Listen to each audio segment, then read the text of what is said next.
नमस्कार विद्यार्थी मित्रांनो आपल्या सर्वांचं या ठिकाणी स्वागत आहे. आपण कृषी सेवक आणि ग्रामसेवक तांत्रिकचे प्रश्न बघतोय, सराव पेपर बघतो आहे. यांनी एका लेक्चरमध्ये आपण 2 पेपर कव्हर करतोय, म्हणजेच 80 प्रश्न कव्हर करतो आहे. अभ्यासकट्टा ऍप आहे, ज्या ठिकाणी जाऊन खूप सारे मित्र अभ्यास करतायत. तुम्ही करू शकतात. प्ले स्टोअरला जा किंवा युट्यूबला कोणत्याही व्हिडिओच्या खाली लिंक बघा, त्या ठिकाणी तुम्हाला भेटून जाईल. प्रश्न आहे खालीलपैकी लोण्यामध्ये पाणी आणि स्निग्धांश यांचं सरासरी प्रमाण किती असतं? लोण्याबद्दल प्रश्न विचारलाय. आपण दुधाबद्दल बघत असतो, तुपाबद्दल आपल्याला माहिती पाहिजे. इथे लोणी विचारलं तुम्हाला, लोण्यामध्ये किती स्निग्ध आहे, लोण्यात किती पाणी आहे? पाणी 15, 20, 19, 14, स्निग्ध 85, 80, 81, 86. प्रश्न भारी आहे. लोण्यामध्ये फक्त 15% पाणी आहे आणि 85% स्निग्ध आहे लोणी. राष्ट्रीय तेलबिया उत्पादन विकास कार्यक्रम या केंद्र पुरस्कृत कार्यक्रमाचा खर्च केंद्र स्वस्त किती टक्के? बघा, तेलबिया उत्पादन आहे तो कार्यक्रम आहे, केंद्राकडून किती खर्च? 33%, 31%, 50%, 25%. 2 नंबरचा प्रश्न आहे. राष्ट्रीय तेलबिया उत्पादन विकास कार्यक्रमामध्ये केंद्र 31% खर्च करते आणि 69% खर्च राज्य करत आहे. आणि हे महत्वाचं असतं, ती योजना नेमकं कोण राबवतोय असाही प्रश्न येतो. योजनेमध्ये कोणाचं किती योगदान आहे तोही प्रश्न येतो. आता हा जो तेलबिया उत्पादन विकास कार्यक्रम आहे, याच्यामध्ये पीक संरक्षण रसायन असेल, प्रमाणित बियाणं, तुषार सिंचन संच, रायझोबियम खत इत्यादी अनुदान दिली जातात. मुंबई शहर असेल, मुंबई उपनगर असेल, यांच्यासह आणखी कोणत्या 2 जिल्ह्यात हा प्रकल्प राबविला जात नाही? शहरात नाही राबवला जात, उपनगरात नाही राबवला जात, तिथे तर विषय नाहीचे, शहरी एरिया आहे. पण आणखी 2 जिल्हे आहेत तिथे हा प्रकल्प नाही. पुणे कोल्हापूर, पुणे ठाणे, सिंधुदुर्ग रत्नागिरी, ठाणे रायगड. मित्रांनो, ठाण्यात नाहीये आणि रायगडमध्ये नाहीये हा प्रकल्प, कारण त्या ठिकाणी तेलबियाचं उत्पादन जास्त नाहीये, हे लक्षात घ्या. कोणत्या कामाचा पाणलोट क्षेत्र विकास कामामध्ये समावेश होऊ शकणार नाही असं म्हटलंय?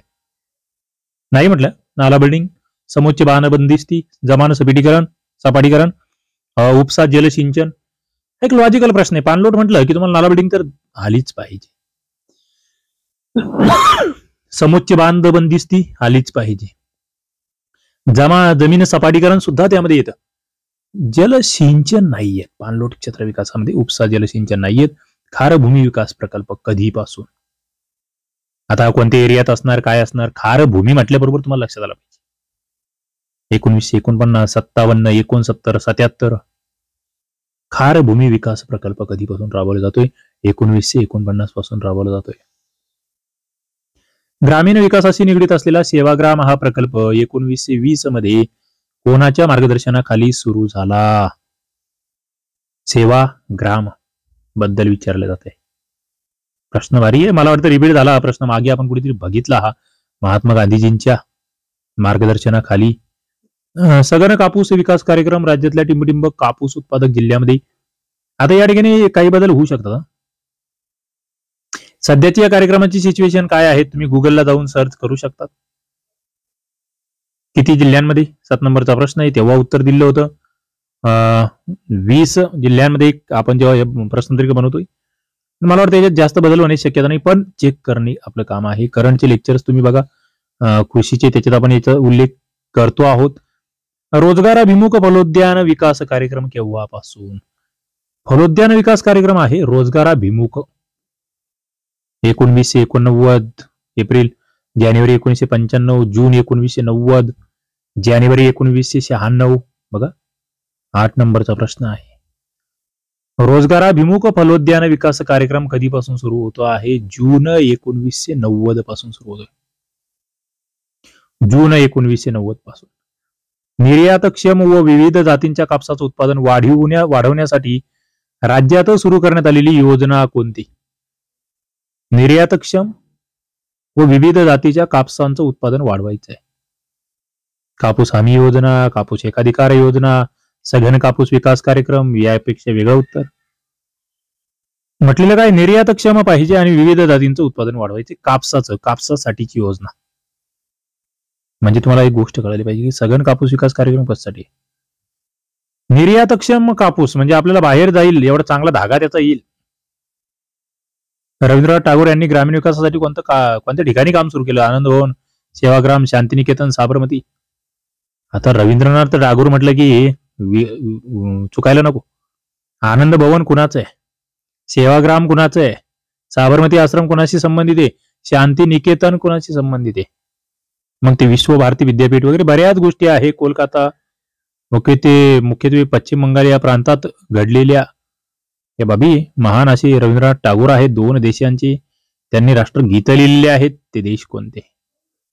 शेती विस्तार शिक्षण कोणत्या प्रकारामध्ये मोडतं? अनौपचारिक, औपचारिक, व्यावहारिक, शालेय. शेती विस्तार शिक्षण असं त्याला आपण म्हटलंय. शेतीचा विस्तार करायचा त्या संदर्भातलं शिक्षण आहे. अनौपचारिक शिक्षण आहे.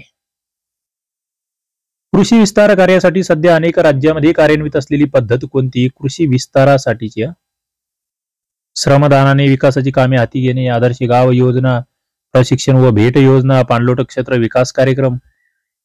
12 नंबरचा प्रश्न आहे. कृषीचा विस्तार करायचा आहे त्यासाठीची पद्धत मित्रांनो प्रशिक्षण व भेट योजना आपण ज्याला म्हणतोय ना, हा प्रश्न सुद्धा रिपीट आहे. 1960 पहिलं कृषी विद्यापीठ सुरू झालं. त्याचं नाव भारतातील विचारला, भारतातील नाही. राहुरी, पंतनगर, पुणे, अकोला. भारतातील म्हटलं का हे जीबी पंत कृषी विद्यापीठ लक्षात ठेवायचं, जे की 1960चं आहे. मग आमच्याकडचं कधी आहे? राहुरीचं कधी आहे? अकोल्याचं कधी आहे? पंजाबराव देशमुख कृषी विद्यापीठ. सांगितलं मी तुम्हाला. सर्वाधिक कृषी विद्यापीठ कोणत्या राज्यात आहेत? यूपी, कर्नाटक, महाराष्ट्र, मध्य प्रदेश. सर्वाधिक कृषी विद्यापीठे महाराष्ट्रामध्ये आहे. कृषी क्षेत्रासाठीची सर्वोच्च अशी भारतातील कृषी संशोधन संस्था, सर्वोच्च म्हटलंय, भारतातील म्हटलंय. नवी दिल्ली, चेन्नई, हिसार, कानपूर. कृषी क्षेत्रासाठीची सर्वोच्च संस्था भारतातील संस्था कुठे आहे? नवी दिल्ली या ठिकाणी आहे. मित्रांनो अभ्यासकट्टा नावाचं हे ऍप आहे. लोगो तुमच्या समोर आहे, तुम्हाला डाउनलोड करायचंय. ग्रामसेवकची विजयी भाऊ बॅच आहे. जिल्हा न्यायालय भरतीची या ठिकाणी बॅच आपण बघतोय. आरोग्य सेवक आरोग्य सेविकेची फास्ट ट्रॅक बॅच तुमच्या समोर आहे. पोलीस भरतीची खाकी बॅच आहे. तलाठीची संपूर्ण बेसिक बॅच आहे. कृषी सेवकची फास्ट ट्रॅक बॅच या ठिकाणी तुम्ही बघताय. सुपर बॅच आहे सगळ्या परीक्षांसाठी. दारूबंदी सुद्धा बॅच आहे.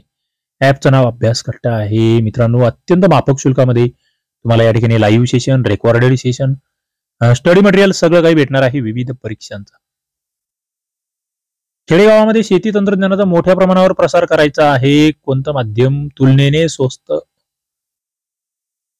तंत्रज्ञानाचा प्रसार करायचा. दूरदर्शन, आकाशवाणी, वर्तमानपत्र, प्रात्यक्षिक. स्वस्त कमी खर्चामध्ये खेडेगावामध्ये एकतर काय आकाशवाणी असतं. बऱ्यापैकी लोकांकडे असतात रेडिओ, लोक ऐकतात, चर्चा होते. विस्तार शिक्षण जवळचा अर्थ. हे कन्सेप्च्युअल काही शब्द आहे ना ते जरा नीट लक्षात घ्या. शालेय शिक्षण, ग्रामीण जनतेचं प्रबोधन, विस्तार कार्य करणाऱ्या अधिकाऱ्यांचं शिक्षण, ग्रामीण उद्योगासंबंधी प्रशिक्षण. बऱ्याच जणांना विस्तार शिक्षण दिलं ना, त्याला इकडे विस्तार आलाय, इकडे विस्तार आलाय, दोन्ही पैकी एक असेल. तसं नाहीये.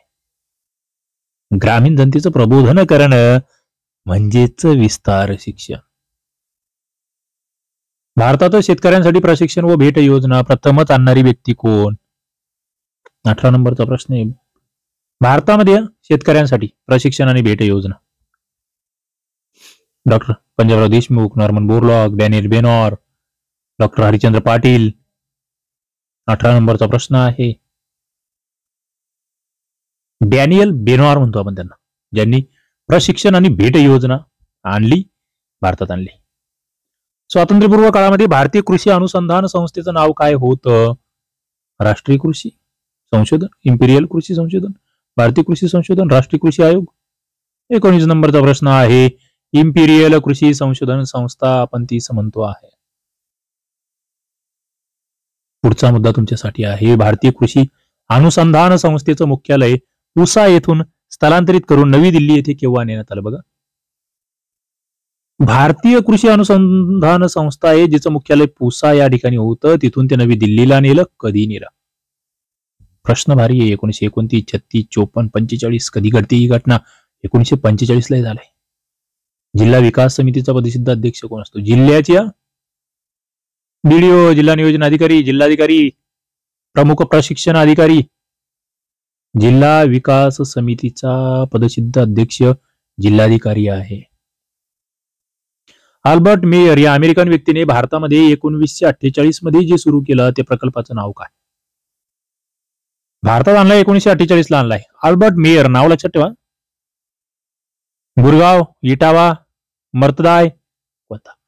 इटावा पथदर्शी प्रकल्प जो आहे तो आणलाय अल्बर्ट मेयर यांनी. 1948 चा तो प्रकल्प आहे. ग्रामीण विस्तार शिक्षण मूलभूत उद्देश काय आहे? आपण आता विस्तार शिक्षणाबद्दल बरंच विस्तारित बोलतोय. व्यक्तींचा विकास, खेड्यांचं आधुनिकीकरण, शेतीचा विकास, ग्रामीण भागामधील लघु उद्योगांची उभारणी. याच्यातून तुम्हाला आणखी काही गोष्टी घडतील. ग्रामीण विस्तारमध्ये एक गोष्ट लक्षात घ्या, व्यक्तींचा विकास घडवायचा आहे, जनतेचा विकास घडवायचा आहे. खालीलपैकी कोणत्या परिस्थितीमध्ये तकावी कर्ज शेतकऱ्यांना दिले जातात? तकावी कर्ज म्हणतो आम्ही. नैसर्गिक आपत्ती, पाणी टंचाई, पूर, दुष्काळ. आता हा आपण इतिहासामध्ये सुद्धा अभ्यासलेला मुद्दा आहे. तिथे सुद्धा तकवी वगैरे किंवा तकावी असं म्हटलेलं असतं. त्याचा डबल क दिलाय. दुष्काळामध्ये दिलं जातं ना त्याला तकावी कर्ज असं म्हटलं जातं. कृषी विद्यापीठाची मूलभूत कार्य कोणते? कृषी विद्यापीठ पदवी व पदव्युत्तर विद्यार्थ्यांच्या परीक्षा घेणे, शेतीविषयक शिक्षण, संशोधन, विस्तार, शिक्षणात सुधारणा घडवून आणणे, शेतकऱ्यांना मार्गदर्शन, केंद्र शासनाच्या कृषी विषयक योजना राबविणे. कृषी विद्यापीठाची मूलभूत कार्य तुम्हाला विचारले. 25 नंबरचा प्रश्न आहे. काय आहे? कृषी विद्यापीठात शेतीविषयक शिक्षण देत आहेत, संशोधन करतायत, विस्तार शिक्षणामध्ये सुधारणा घडवून आणतायत. 25चं उत्तर बी आहे. भारत सरकारने सुरू केलेल्या राष्ट्रीय फलोद्यान कार्यक्रमामध्ये केंद्र आणि राज्य सरकारच्या मदतीचे प्रमाण टिंबटिंब इतके असते. केंद्र आणि राज्य 50-50, 60-40, 85-15, 70-30. 26 नंबरचा प्रश्न आहे. राष्ट्रीय फलोद्यान कार्यक्रम आहे केंद्र 85 आणि राज्य 15. हे प्रमाण आहे 85-15. पुढे जातोय. महाराष्ट्रातील कापूस एकाधिकार योजना हिचा प्रमुख उद्देश तुम्हाला विचारला आहे. उत्पादकाला वाजवी किंमत, मध्यस्थ्यांचं उच्चाटन, कापसाला स्थिर किंमत, सहकारी संस्थांचा विकास, कापूस एकाधिकार योजना. ही योजना अनेक वेळा परीक्षेला विचारली जाते. एकाधिकार नावातच एकाधिकार म्हणजे ते मध्यस्थी का त्यांना काढायचंय. चला, आणि शेतकऱ्यांना चांगला भाव मिळवून द्यायचा. डायरेक्ट सरकार शेतकऱ्यांचा कापूस घेणार. भारतीय अन्नधान्य महामंडळाची स्थापना कधी झाली? बघा बरं का, अन्नधान्य महत्वाचं आहे. 60, 62, 65, 68. कधी?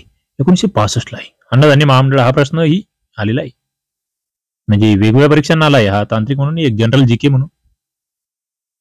कृषी मूल्य आणि खर्च आयोग जो आहे ना, याच्यावर सुद्धा प्रश्न आहे. त्याची स्थापना विचारली गेली आहे. कोणासाठी? ग्रामीण दुर्बल, शहरी गरीब, कृषी उत्पादक शेतकरी, ग्राहक, कृषी पुरवठादार, कोणासाठी? जे उत्पादक शेतकरी आहेत त्यांच्या हितसंबंधासाठी हा कृषी मूल्य खर्च आयोग त्याला आपण म्हणतोय तो आहे. भारतात कृषी विद्यापीठांची स्थापना करावी अशी शिफारस करणारी समिती कोणती? तो शिक्षण आयोग कोणता? कोठारी, स्वामीनाथन, राधाकृष्णन, राजेंद्र प्रसाद. 30 नंबरचा प्रश्न आहे. कृषी विद्यापीठ असली पाहिजेत कोण म्हणते? डॉक्टर सर्वपल्ली राधाकृष्णन यांची कमिटी म्हणते. कधी नेमली होती? मित्रांनो, तुम्हाला आपण नोट्स देतो आहे, तांत्रिकच्या नोट्स देतो आहे. कृषीच्या, ग्रामसेवकच्या, तांत्रिकच्या नोट्स, तांत्रिकच्या 10 टेस्ट सिरीज, त्याच्यानंतर इंग्लिश, मराठी, गणित, बुद्धिमत्ता, जीके, हे सगळं करंट अफेअर्स सगळ्यांचं स्टडी मटेरियल तुम्हाला भेटणार आहे. हा नंबर आहे फोन पे, गुगल पे, पेटीएम नंबर. तुम्ही यावर पेमेंट करू शकता, तुम्हाला सगळं भेटून जाईल. अभ्यासकट्टा नावाचा ऍप आहे, ऍपही डाउनलोड करा. त्या ठिकाणी बऱ्याच गोष्टी भेटतील. पूर्वीची भारतीय शेती म्हणजे उपजीविकेचं साधन होतं. आधुनिक शेतीमध्ये जास्तीत जास्त आम्ही काय करतोय? आधी उपजीविका म्हणून बघायचो आम्ही, पण आता हा 31 नंबरचा प्रश्न आम्हाला थोडासा पुढे घेऊन जातो. आता आम्ही तिला व्यवसाय म्हणून बघतोय. आम्ही काबाड कष्ट करणं आता कमीपणाचं मानतोय. नगदी पिकांना आम्ही अधिक महत्व देतोय. की दुष्काळामुळे वरच्यावर नुकसानच आमचं होत चाललंय. 31 नंबरचा प्रश्न आहे. आम्ही आता शेतीला व्यवसाय म्हणून बघायला लागलोय, बिझनेस म्हणून बघायला लागलोय. एक अत्यंत महत्वाचा दृष्टिकोन या ठिकाणी आहे. महाराष्ट्रामध्ये कोणतं पीक आहे नव्याने घेण्यात येऊ लागलं आहे? आधी नव्हतं ते. मालदाणी, ज्वारी, सूर्यफूल, मूग, कुळीथ नव्याने घ्यायला सुरुवात झाली आहे, म्हणजे त्याचं प्रमाण वाढलंय. असं आपण म्हणूया. कोणतं पीक वाटतं तुम्हाला? बघा, ज्वारी तर आधीपासून, मूग आधीपासून, कुळीत तर आता गायब होत चाललं. उलट राहिला विषय सूर्यफुलाचा. कृषी अर्थशास्त्राची कोणती व्याख्या अधिक संयुक्तिक आहे? बघा, कृषी अर्थशास्त्र म्हणजे काय? पिकांच्या उत्पादन खर्चाचा अभ्यास, अर्थशास्त्राच्या सिद्धांताचा वापर शेतीचे प्रश्न सोडवण्यासाठी करणे, जमीन वापराचे अर्थशास्त्र, सर्वांगीण अर्थशास्त्र. कृषी अर्थशास्त्र म्हणजे काय? अर्थशास्त्रीय सिद्धांत जे आहे ते शेतीचे प्रश्न सोडवण्यासाठी आम्ही वापरतोय. बाकीचे घटक स्थिर ठेवून एखाद्या चल घटकाचं प्रमाण जे आहे ते बदलत गेलं, त्याचा उत्पादनावर कसा कसा परिणाम होतो हे कोणत्या तत्वावरून कळते? पर्यायाचं तत्व, तुलनात्मक फायद्याचं तत्व, समसीमांत प्रत्ययाचं तत्व, घटत्या फलाचा सिद्धांत. 34 नंबरचा प्रश्न तुमच्या समोर आहे. बाकीचे घटक तुम्ही स्थिर ठेवले. मी तुम्हाला याच्यावर बोललोय, हे चारही सिद्धांत मी तुम्हाला शिकवले. बेसिकचे लेक्चर बघा, त्याच्यात मी शिकवलं हे तुम्हाला, आणि तुम्हाला हे सांगितलं की याच्यावर प्रश्न येऊ शकतो. बाकीचे घटक स्थिर ठेवले आणि चल घटकाचं प्रमाण बदलवलं, उत्पादनावर जो इफेक्ट होणार आहे तो घटत्या फलाच्या सिद्धांतानुसार आम्हाला तो लक्षात येणार आहे. घटत्या फलाचा सिद्धांत. शेती व्यवसायामध्ये एखाद्या पिकासाठी निविष्ठांचा वापर किती प्रमाणात करावा हे कोणत्या तत्वाच्या आधारे ठरवता येतं? समसीमांत प्रत्ययाचं तत्व, तुलनात्मक फायद्याचं तत्व, घटत्या फलाचा सिद्धांत, विकल्प परिव्ययाचं तत्व. शेती व्यवसायामध्ये निविष्ठांचा वापर एखाद्या पिकासाठी कसा करावा? कोणतं तत्व? घटत्या फलाचा सिद्धांत आपण त्यास म्हणतो आहे. घटत्या फलाचा सिद्धांत आपण त्यास म्हणतो आहे. दुभत्या जनावरांसाठी द्यावयाच्या 2 खाद्याचे कोणत्या प्रकारे संयुक्त कारण करावे हे पुढील कोणत्या तत्वाच्या आधारे ठरवता येते? बघा, दुभत्या जनावरांसाठी 2 खाद्य, समजा ओली वैरण आहे, सुकी वैरण आहे, संयुक्तीकरण करायचंय. संयुक्तीकरण म्हटलं जातं त्याला. एकत्र करायचंय. तत्व कोणतं? पर्यायाचं, तुलनात्मक फायदा, विकल्प परिव्यय, घटत्या फलाचा सिद्धांत. प्रश्न भारी आहे. 2 खाद्य आम्ही एकत्र करतो, ज्याच्यातून फायदा होणार असेल ते पर्यायाचं तत्व यास म्हटलं जातं. रापण जाळीने मासे पकडण्यासाठी किती मच्छीमारांची जरुरी असते? रापण जाळी म्हटल्या 25 ते 59, 50 ते 100, 100 ते 150, 150 200. रापण जाळीबद्दल विचारला गेलाय प्रश्न. 100 ते 150 मच्छीमार या ठिकाणी आवश्यक असतात. शासनाने यांत्रिक नौकाद्वारे मासे पकडण्यासाठी मोहीम पुढील कोणत्या कालावधीत सुरू केली? यांत्रिक नौका पद्धतीने मासे पकडायचे. 1951 ते 55, 89 ते 90, 55 ते 60, 55 ते 80. यांत्रिक नौकेद्वारे मासे पकडायचे आहे, त्यासाठीची मोहीम आहे. 38 नंबरचा प्रश्न आहे. 1955 ते 60 मध्ये हे सुरू झालं. जगातील पशुधनामध्ये भारताचा वाटा किती टक्के आहे? 11, 17, 31, 23. पशुधनामधील वाटा काय किती टक्के आहे? 17% जागतिक याच्यात. महाराष्ट्रातील ग्रामीण भागामध्ये कृत्रिम रेतनाद्वारे संकरित जातीच्या गायीची निर्मिती करण्यासाठी कोणत्या जातीच्या वळूच्या वीर्याचा अधिक प्रमाणावर वापर केला जातो? कृत्रिम रेतन आहे. संकरित जातीच्या गायीची निर्मिती तुम्हाला करायची आहे. Brown, Swiss, Holstein Friesian, Jersey, red, रेन. 40 नंबरचा प्रश्न तुमच्या समोर आहे.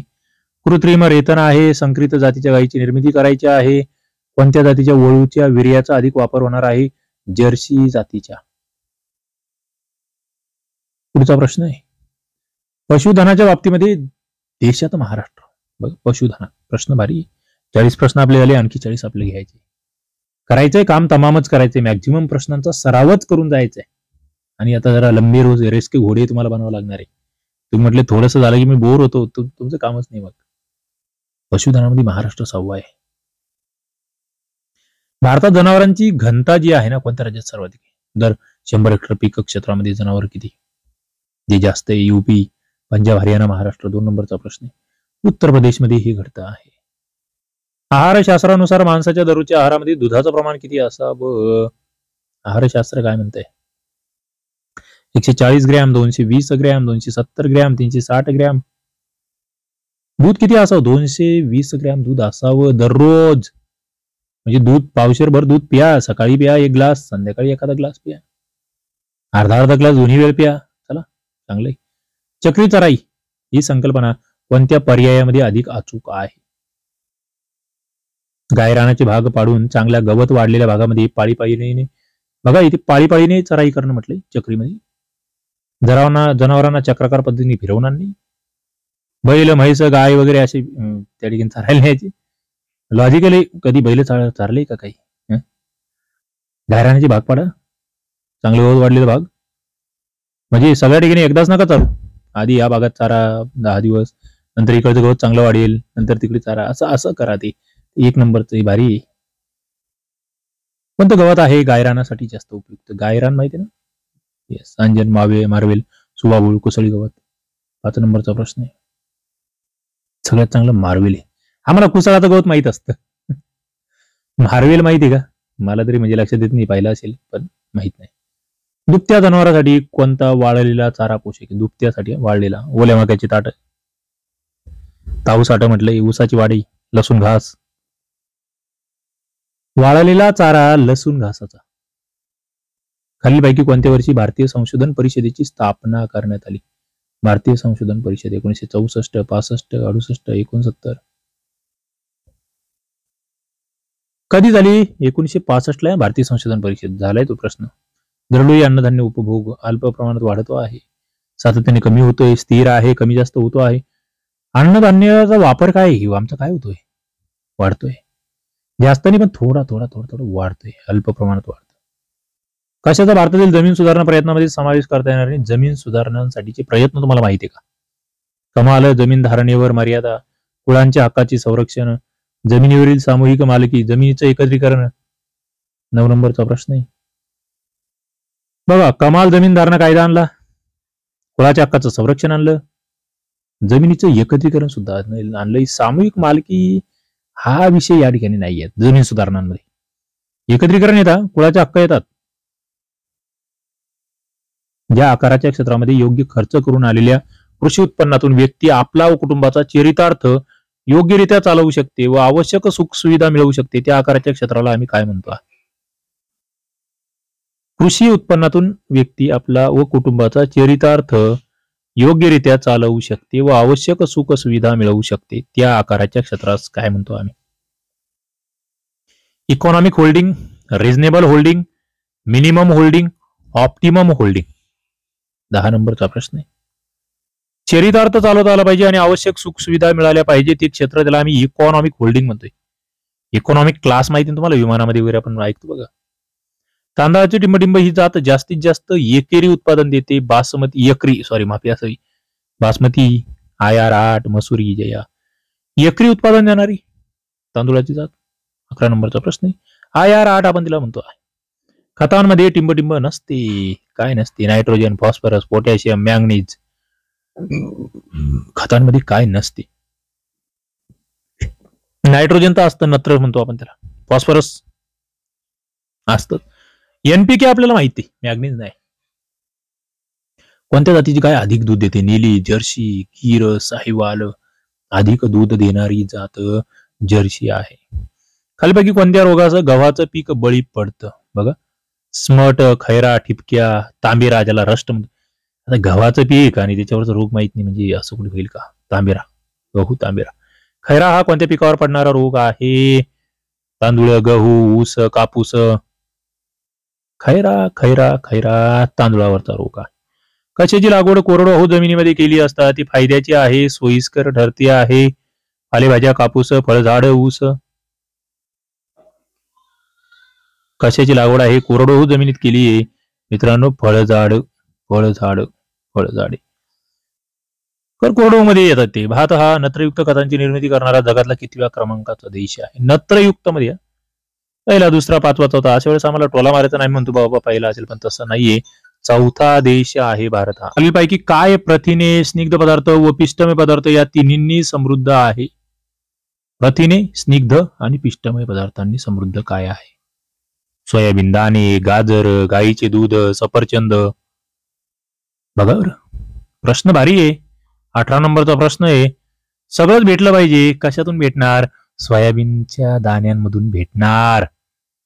त्याच्यात प्रथिनही आहे, स्निग्धही आहे, पिष्टमय पदार्थ सुद्धा आहे. तिन्ही गोष्टी आहे. सोयाबीन एकदम भारी आहे, आहारातही असलं पाहिजे. अभ्यास का टॅप आहे, हे सोयाबीन सारखंच आहे तुमच्याकडे. याच्यात सगळंच भेटतं तुम्हाला. लाईव्ह भेटतं, रेकॉर्डेड भेटतं, नोट्स भेटतात, सगळे भेटतात. ग्रामसेवकची विजयी भाऊ बॅच तुमच्या समोर आहे. कृषीची तांत्रिकची बॅच तुमच्या समोर आहे. ग्रामसेवकच्या टेस्ट सिरीज तुमच्या समोर आहे. तसर, येरा आणि मूग हे कशाचे प्रकार आहेत? आणि मला वाटतं कळायला पाहिजे. कापूस, लोकर, रेशीम, गवत. आता तुम्हाला टसर म्हटलं की कळतं, येरा म्हटलं की कळतं. रेशीमचे हे प्रकार आहेत. 19 नंबरचा प्रश्न रेशीम. बटाटा आले काय? भूमिगत खोड आहे, मुळं आहे, जमिनीत येणारी फळं आहे, सोटमुळं आहे. बटाटा आले. आले म्हणजे आमच्याकडे त्याला अद्रक म्हणतात, तुमच्याकडे काय म्हणतात? भूमिगत खोड आहे. काय? भूमिगत खोडा आहेत. मुळा, गाजर, रताळी, बीट ही त्या वनस्पतीची काय आहेत? मुळा असेल, गाजर असेल, रताळी असेल, बीट असेल. तिकडे बटाटा आणि आलं ते एक आपण वेगळं बघितलं, आणि हे मुळा, गाजर, रताळी, बीट, खोड, सोटमुळं, भूमिगत फळं, भूमिगत पानं काय म्हणतो आम्ही याला? 21 नंबरचा प्रश्न आहे. याला आम्ही सोटमुळं असं म्हणतो. सिंद्री हा खताचा कारखाना कोणत्या राज्यात आहे? सिंद्री झारखंड मधला हा खत कारखाना आहे. खालीलपैकी कोणत्या गटामध्ये महाराष्ट्रातील खत प्रकल्पाची स्थळं दिलेली आहे? अंबरनाथ, ठाणे, अंबरनाथ, कल्याण, पनवेल, थळवायशे, तुर्भे, वाडी, वरणगाव, ओझर. महाराष्ट्रातील खत प्रकल्प तुम्हाला विचारलेले आहे. 23 नंबरचा प्रश्न आहे. थळवायशेतला आहे आणि तुर्भेला आहे. महाराष्ट्र. दूधगंगा कोल्हापूरचा प्रकल्प राज्य कोणतं आहे जे सहकार्य करते? गुजरात, आंध्र, कर्नाटक, गोवा. दूधगंगा कोल्हापूरमध्ये म्हटल्यावर तुम्हाला माहिती गुजरातचा काही संबंध नाही, तिकडे आंध्रचा नाहीये. राहिला विषय कर्नाटक, गोवा. कर्नाटकचा या ठिकाणी सहकार्य आहे. कोणत्या वनस्पतीमध्ये अधोभूमिक बीजांकुरण होते? वाटाणा, घेवडा, एरंडी, सूर्यफूल. अधोभूमिक बीजांकुरण कशामध्ये होतंय? अधोभूमिक म्हटलं का वाटाणा लक्षात ठेवा. नाही कधी चान्स भेटला तर बघा त्याचं बीजांकुरण कसं होतंय. सगळ्यांनाच भेटणार नाही ते, ज्यांच्या कुठेतरी वाटाणा म्हणजे काही सगळेच घेत नाही, शेती वगैरे कुठे कोणाच काही असेल तर. अमोनियम सल्फेट खताची निर्मिती. साखर, कागद, सिमेंट, पोलाद कोणत्या प्रकल्पातील उत्पादन म्हणून हे खत तयार होत आहे? पोलाद प्रकल्पामध्ये हे तयार होते अमोनियम सल्फेट. केंद्र शासनाच्या मदतीने महाराष्ट्रामध्ये मत्स्य बीज उभारणी केंद्र उभारण्यात आलंय. कुठे आहे? Upper Krishna, lower Krishna, upper Wardha, upper Kukadi. मत्स्य बीज केंद्र कुठे आहे? अप्पर वर्ध्यात आहे. भारतातील पिकांचे सर्वसाधारण हंगाम किती आहे? 2, 3, 4, एकच. भारतातील पीक एक खरीप आहे, दुसरा रब्बी आहे, 2च हंगाम आहे मुख्यत्वे. कोणती वनस्पती आहे रक्तदाबाच्या विकारावर प्रभावी आहे? बाबुळ, हिरडा, तुळस, कडुनिंब. 29 नंबरचा प्रश्न आहे. रक्तदाबाच्या विकारावर प्रभावी आहे तुळस नावाची ती वनस्पती आहे. खत कारखान्यासाठी प्रसिद्ध असलेलं थळ वायशेत कोणत्या जिल्ह्यात आहे? ठाणे, रायगड, सिंधुदुर्ग, रत्नागिरी. थळ वायशेत कुठे आहे? प्रश्न भारी आहे. रायगड मधले थळ वायशेत जिथे खत कारखाने. खनिज खतांचं उत्पादन. विशेष उपयुक्त काय? सल्फ्युरिक आम्ल, नायट्रिक आम्ल, सोडियम क्लोराईड, पोटॅशियम नायट्रेट. खनिज खतांचं उत्पादन करायचं आहे त्यासाठी नायट्रिक आम्ल. या वनस्पतीमध्ये फळांतर्गत बीजांकुरण घडून येते. टोमॅटो, भोपळा, एरंडी, कॅडेलिया. 32 नंबरचा प्रश्न आहे. फळांतर्गत बीजांकुरण घडून येत आहे. कॅडेलिया नावाची ती वनस्पती आहे. खोड अन्नाचं संचयन करते. खोडामध्ये अन्न आहे. गाजर, बटाटा, शेवगा, ऊस. खोडालाच आम्ही अन्न म्हणतोय, ते खोडालाच आम्ही खातोय. थोडक्यात ते काय आहे? ते बटाटा आहे. कोणतं पीक आहे ते भारतीय शेतकऱ्याला एकरी जास्त नगदी उत्पन्न देतं? ऊस, तंबाखू, ताग, गहू. 34 नंबरचा प्रश्न आहे. एकरी सर्वाधिक तंबाखू आहे. बोंडआळी, उंटाळी, केसाळाळी, अन्य पतंगवर्गीय किडींचा समूळ नाश करणाऱ्या एका प्रभावी बुरशीचं नाव काय? ट्रॅकोडर्मा, न्यूमोरिया, मायक्रोरायझा यापैकी नाही. बोंडआळी, उंटाळी, केसाळाळी हे सगळे जे पतंगवर्गीय किडी आहे ना यांचा नाश करण्यासाठी नोम्युरिया नावाची बुरशी. लोकरीचं उत्पादन आहे. प्रमुख वाटा कोणत्या देशाचा? 2 पैकी एक ऑप्शन आहे. चला शोधा. 36 नंबरचा प्रश्न आहे. लोकरी म्हटलं की ऑस्ट्रेलिया आहे, अर्जेंटिना आहे, न्यूझीलंड आहे. लोकरीमध्ये. रबर जगात सर्वाधिक कुठे? चला भारतात माहित तुम्हाला कुठे? भारतात केरळ आहे. महाराष्ट्रातही काही ठिकाणी आहे. कोणत्या भागात? 37 नंबरचा प्रश्न आहे. जगामध्ये मलेशिया आहे. रब्बी हंगामातलं कोणतं पीक नाही? गहू, ज्वारी, भुईमुग, हरभरा. जे रब्बीत येतच नाही.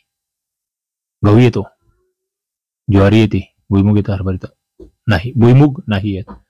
तांदळाच्या उत्पादनामधील अग्रेसर देश. तांदूळ जगात महाराष्ट्रात कोकण आहे. जगात काय? ऑप्शन आहे तुमच्या समोर. मित्रांनो, चीन आहे, जपान आहे, भारत आहे, ब्रह्मदेश. गायीसारखा शाकाहारी प्राणी, त्याचा आतड कसा असतो? आखूड, लांब, मोठं, छोटं. तुम्हाला शाकाहारीचं आतड मांसाहारीपेक्षा लहान असेल, पण नाही, शाकाहारीला जास्त लांब आतड असतं, हे लक्षात ठेवा.